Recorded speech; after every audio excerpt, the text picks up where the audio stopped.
네, 본격 공부자극 팟캐스트 서울대는 어떻게 공부하는가? 지난 편에서는요, 몰입 체험을 이야기하시는 많은 사례들을 나눠드렸고요. 이어서 지금은 삶에서 진정 중요한 것이 무엇인지, 또 자기가 진정 좋아하는 일을 찾는다는 것에 대해서 몰입의 관점에서 어떻게 볼 수 있는지에 대한 내용을 나누어 보도록 하겠습니다. 흥미로운 것은요, 지금 나누어 드릴 이 내용이요, 몰입을 통해서 자기 자신의 진정한 꿈을 찾는 방법 같은 거하고는 다르다는 점입니다.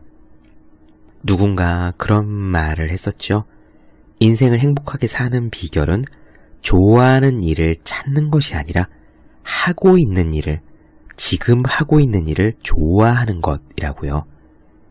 그것이 가능할까라는 생각이 드는데 황동문 교수님은 가능하다고 단언합니다. 그리고 본인이 그렇게 하셨어요.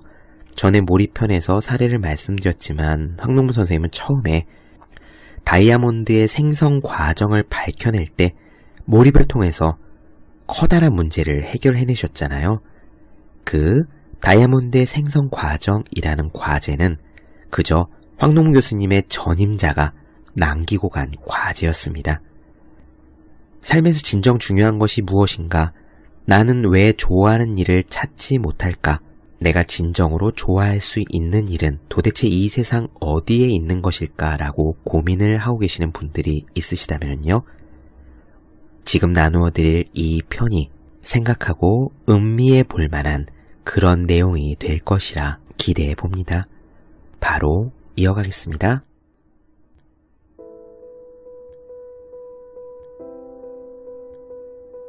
몰입이 우리 삶에서 과연 어떠한 의미가 있는지 생각해 볼 필요가 있다. 우리는 삶 대부분을 생존을 위한 활동이나 행복을 추구하는 활동으로 보낸다. 그런데 이 둘을 따로 추구하는 것은 비효율적이다. 좋아하는 일을 하면서 행복을 추구하면 누릴 수 있는 행복의 양은 그것으로 한정되지만 생존을 위해 반드시 해야 하는 일을 좋아하면서 한다면 행복의 양은 한계가 없이 늘어날 수 있기 때문이다. 해야 할 일을 즐길 수 있는 능력은 삶에서 대단히 중요하다.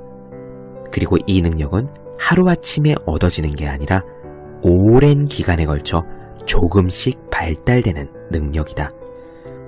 일찍이 공자는 아는 사람은 좋아하는 사람만 못하고 좋아하는 사람은 즐기는 사람만 못하다 라고 하였다. 삶에서 가장 중요한 문제 중에 하나인 생존의 문제가 해결되었다고 해서 누구나 행복을 누릴 수 있는 것은 아니다.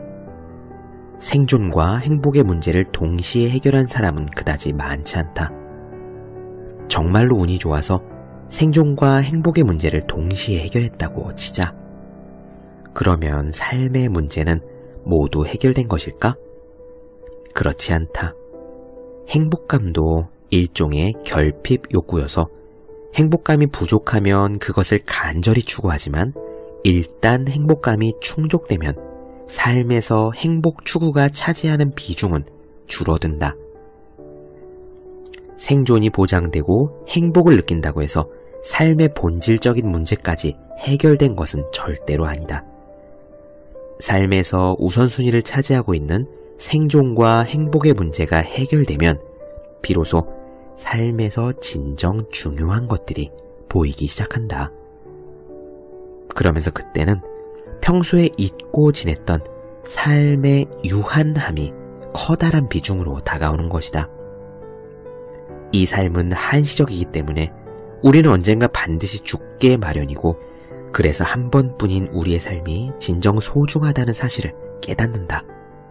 그러면 이 소중한 삶을 어떻게 살아야 할까? 어떻게 살아야 삶의 마지막 날 후회하지 않을까와 같은 문제가 삶의 중심에 자리하게 된다. 생각이 여기까지 미치면 행복과 고통은 상대적으로 중요하지 않다는 것을 알게 된다. 행복과 고통은 그것을 느끼는 순간에는 강렬해도 시간이 지나면 금세 사라진다. 중요한 것은 이들이 내 삶에서 무엇을 남기느냐, 이로 인해 내 삶이 어떻게 형상화되느냐이다. 한 번뿐인 삶의 기회를 생존과 행복만 추구하다 마치는 것은 너무나 안타까운 일이다. 내 삶에 커다란 의미를 부여하려면 가치 있는 무언가를 성취하고 자신이 가진 능력을 마음껏 펼치는 삶을 살아야 한다. 또 그래야 인생의 마지막 날 자신의 삶을 뒤돌아보아도 한치의 후회가 없을 것이다. 자신의 숨은 능력을 마음껏 끄집어내어 믿기지 않는 성취를 이루는 것이 바로 자아 실현이다. 단순한 즐거움이나 쾌락보다는 보람과 만족감을 수반하는 즐거움이 훨씬 더 강력하다. 혼신의 노력을 다하고 그런 과정에서 숨은 능력이 발휘되고 그 결과가 하나의 작품으로 완성되는 것을 경험하는 것만큼 감격스러운 순간은 없는 것이다.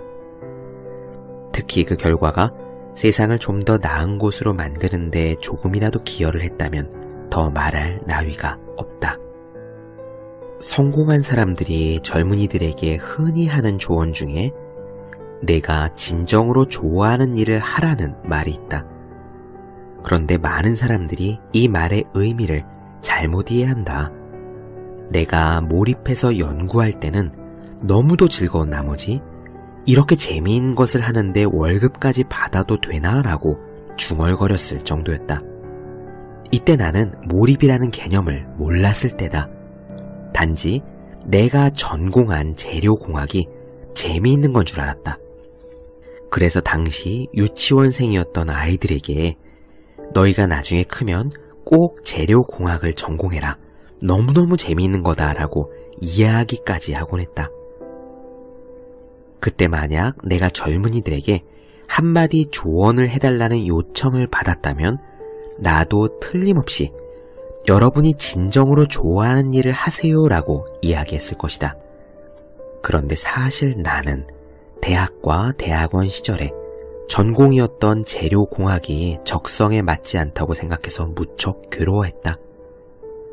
전공 분야는 평생 몸담고 있어야 하는데 평생 이렇게 재미없는 것을 하면서 살아갈 생각을 하니 한없이 우울하고 막막했던 것이다. 그런데 내 두뇌를 풀로 가동하기 위한 의도적인 노력을 시작하면서 몰입을 경험했고 이때부터 내 인생이 바뀌기 시작했다. 내가 하는 일들이 정말로 즐거워진 것이다. 몰입을 반복해서 경험하고 그 개념에 대해 알게 된 이후로 내게 주어진 일에 오랫동안 몰입하다 보면 어떤 일이건 자연스레 그 일을 좋아하게 된다는 사실을 깨달았다. 요즘 젊은이들에게 진정으로 좋아하는 일이 무엇이냐라고 물으면 보통 아직 찾지 못했다고 이야기한다. 간혹 확신에 차서 진정으로 좋아하는 일이 있다고 답하는 젊은이들도 있다. 많은 경우에 이들은 노래 부르는 것을 진정으로 좋아해서 가수가 되고 싶다거나 온라인 게임을 진정으로 좋아해서 프로게이머 혹은 게임 개발자가 되고 싶다고 이야기한다. 이들이 노래를 좋아하고 온라인 게임을 좋아하는 이유는 노래에 몰입하고 온라인 게임에 몰입해서 그 몰입의 즐거움을 맛보았기 때문이다. 어릴 적부터 TV 화면을 통해서 아이돌 그룹이 노래를 하거나 춤을 추는 것을 자주 보게 되면 관련 시냅스가 많이 생성돼서 이러한 행위에 비교적 쉽게 몰입하게 된다. 온라인 게임도 마찬가지다. 몰입을 하면 많은 도파민이 분비되기 때문에 평생 이것만 하면서 살면 정말로 행복할 것 같다. 그리고 재미가 있기 때문에 정말로 열심히 노력도 할 수 있을 것 같다. 그러나 이 분야를 좋아하는 젊은이들이 많기 때문에 성공 확률은 지극히 낮다. 소위 극도로 치열한 경쟁을 해야 겨우 살아남을 수 있는 레드오션 중에서도 레드오션인 것이다. 그뿐만 아니라 잠시 성공을 했다가도 그것이 지속되는 경우도 드물다. 정말로 복권에 당첨될 확률만큼이나 낮다. 흔히들 자신이 진정 좋아하는 일을 해야 행복하다고들 한다. 많은 젊은이들이 이 말을 액면 그대로 받아들여서 진정으로 좋아하는 일을 찾아 나방처럼 헤맨다. 그러나 내가 몰입을 경험하면서 느꼈듯이 진정으로 좋아하는 일이란 자신이 스스로 노력해서 만들어가는 것이다. 처음에는 내키지 않던 일이라도 오랜 시간 몰입하다 보면 얼마든지 진정으로 좋아하는 일이 될 수 있다.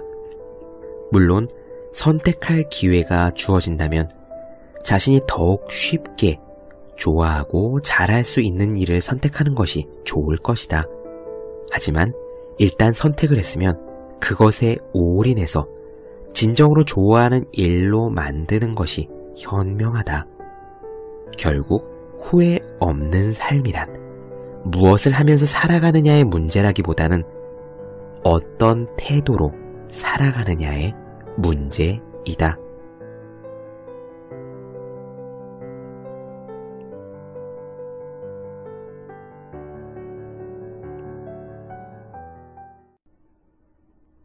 네, 본격 공부자극 팟캐스트 서울대는 어떻게 공부하는가? 오늘은 황농 선생님의 공부하는 힘 그 첫 번째 시간 나눠드렸습니다. 더 많은 이야기가 궁금하신 분들, 질문사항 있으신 분들은 제 네이버 블로그 허생의 즐거운 편지, 페이스북 페이지 허생의 즐거운 편지, 다음 카카오 브런치 한재우의 브런치, 인스타그램에서 해시태그 서울대는 어떻게 공부하는가를 검색해 주시면 되겠습니다. 또 매일매일 공부하시는 분들, 여러분 주변에 매일매일 공부하시는 그분들을 위해서 하루 한 페이지씩 읽고 공부할 의지를 북돋는 책, 보기만 해도 공부하고 싶어지는 365 공비타민을 선물해 주시면 좋겠습니다. 오늘은 여기까지 할게요. 저는 다음 시간에 뵙겠습니다. 여러분 모두 열심히 공부하십시오. 저도 열심히 하겠습니다.